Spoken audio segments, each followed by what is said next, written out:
Star Citizen's development continues to push the boundaries of what a persistent universe can offer. This week's updates bring important technical improvements, gameplay refinements, and fresh content that will shape the experience for Alpha 4.2 and beyond. From breakthroughs in dynamic server meshing to new sandbox activities and AI enhancement, Clan Imperium Games is steadily laying the groundwork for a more immersive and scalable universe. Welcome to Last Week in Star Citizen.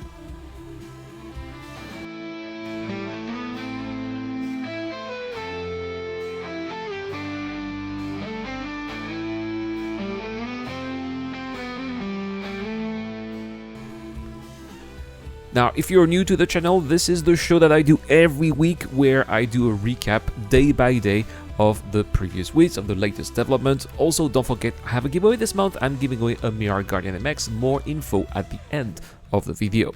So, the week began on Monday, June the 2nd, with the Star Citizen community preparing for the imminent release of Alpha 4.2, or at least in 2 weeks. That's what we were told later in inside Star Citizen. And so we had the usual Twisk post this week in Star Citizen, and in the post, CIG tried to build excitement around the upcoming patch watch scheduled for Tuesday.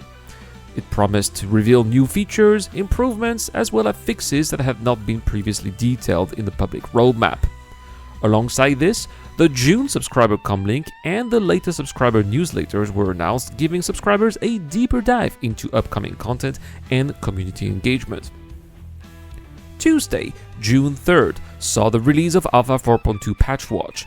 This detailed overview highlighted several key quality of life updates and gameplay refinements. One notable improvement was the ability to summon Atlas power suits directly via the freight elevator in any hangar, a change aimed at enhancing player convenience and mission flexibility. Players can now manage their ship and power suits independently and even transport their Atlas on their ship's cargo grid. The Atlas Geosuit was introduced into in-game shops, making it widely accessible. Additionally, the refining gameplay loops received attention, with shorter refining times allowing players to achieve results more quickly. Visually, the Mirror Guardian and Mirror QI ships were updated with a new sleek UI style aligning with the high-tech aesthetic introduced previously. Another major gameplay enhancement was the tactical update to missile, bombs, and torpedoes. These weapons now detonate if distorted mid-flight, adding a fresh layer of counterplay involving EMPs and distortion fields. Missile and torpedo systems received extensive tuning, including refined targeting mechanics, adjusted lock ranges, and balanced damage and health values. The radiation HUD in FPS gameplay was also improved, offering clearer, more actionable feedback for players navigating hazardous environments like those in Pyro 1. The community also was reminded about the much anticipated Show Me the Colors contest, encouraging creative ship designs with the enticing price of an Aegis Saber Firebird. So if that's your thing, or just want to earn a Firebird because it's a very cool ship, then feel free to enter and show how proud you are to be a Star Citizen backer. That's what the contest is about, isn't it, right? Anyway, on Wednesday, June the 4th, the focus shifted to the latest roadmap update and the release of the May 2025 Persistent Universe monthly report. The roadmap update was accompanied by a brief roadmap roundup, giving players insight into the development progress and newly committed features. Among these, the irradiated Valacar, the adult Valacar, the juvenile Valacar, as well as the Apex Valacar and the Copians were officially marked as committed. Fresh challenges within the Stormbreaker sandbox activity. The addition of 4 new hairstyles was also confirmed. The radiation system received further polish, with environmental emissions values now displayed in rounded numbers to improve readability. Locations such as the ASD Research Facility on Pyro 1 and the ASD Data Center on Pyro 4 were also highlighted as key points of interest, offering sandbox gameplay opportunities tied to the ongoing region crisis narrative. We also had the monthly report for the month of May. There wasn't much to chew on, but we did have something interesting here with some bits of information regarding dynamic server meshing. The network team continued advancing dynamic server meshing by separating dynamic grid streaming (DGS) assignment from the territory manager. This update will eventually remove the concept of fixed territories entirely, allowing server resources to be dynamically allocated where they are needed. This change is crucial to improving performance and scalability in Star Citizen's massive universe.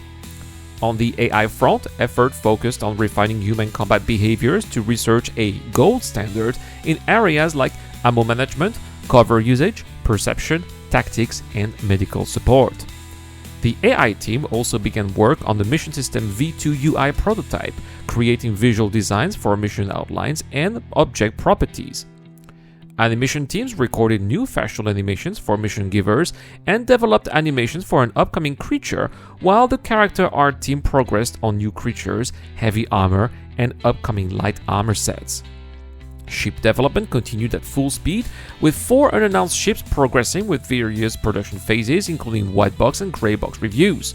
The Envil Paladin moved forward in grey box phase, the Consolidated Outland Pioneer saw continued white box improvements, and work resumed on the Drake Ironclad with room blocking.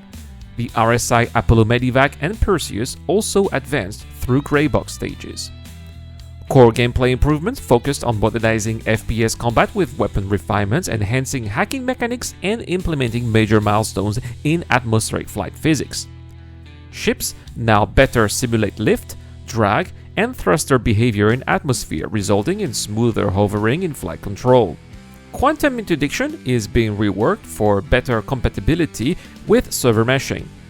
Additionally, the transit rework, called Transport System, moved closer to an internal playable version, and FPS radar and scanning were improved, with designers gaining more control over contact visibility duration. The team also prepared for an upcoming global event featuring new progress tracking features. Finally, Clan Imperium Games recently introduced improvements such as hierarchical equipment swapping using the new looting AI, polish on locations like Stormbreaker and ISD, damage and radius buff to Valakar creatures, and several ship updates including a new Argo variant at ASD, and durability tweaks for the Isperia Prowler were also introduced.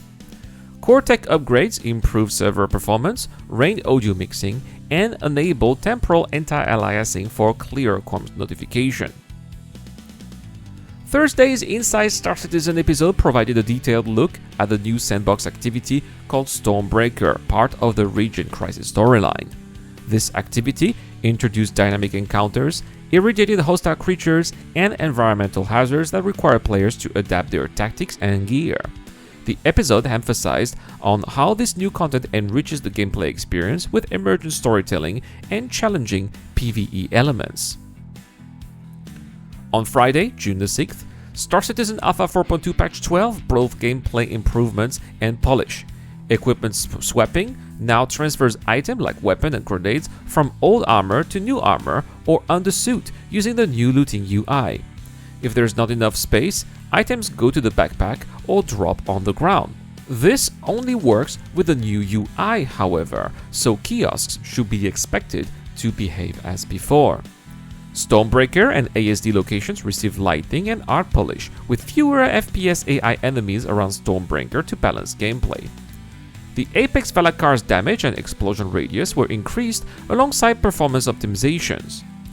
The Argo Atlas Itki Rad, a new variant without a jump pack, was added at the ASD location. The Isperia Prowler got durability and handling improvements, plus a slight quantum fuel increase. There are rumors that there might be a new Isperia Prowler variant coming at Alien Week, so we should be on the lookout for that. Core tech improvements include better server performance, refined rain, audio mixing, and temporal anti-aliasing for clearer comms notification. And so that is it for last week in Star Citizen, a very packed week indeed. I think that I'm very excited about the server meshing improvements. I really hope that we can see more. Perhaps they're going to be revealing or having a demo about that at CitizenCon. I think it would be very fitting here with perhaps even an introduction to dynamic server meshing at the end of this year. I'm being optimistic here, but I think it's also very important for the future of the game. Anyway, guys, that is pretty much it for this video. Don't forget we have a giveaway this month. I'm giving away a Mirror Guardian MX. All you have to do is to subscribe to the channel and comment to any videos posted this month. 10 entries will be added into the wheel of names. 10 entries for people who also join our Gleam contest, and automatic entries for people who support the channel on Patreon or via the YouTube Job membership program, as that help is much appreciated. Guys, I will see you in the next one. Have a wonderful day. I have been Irad. Cheers.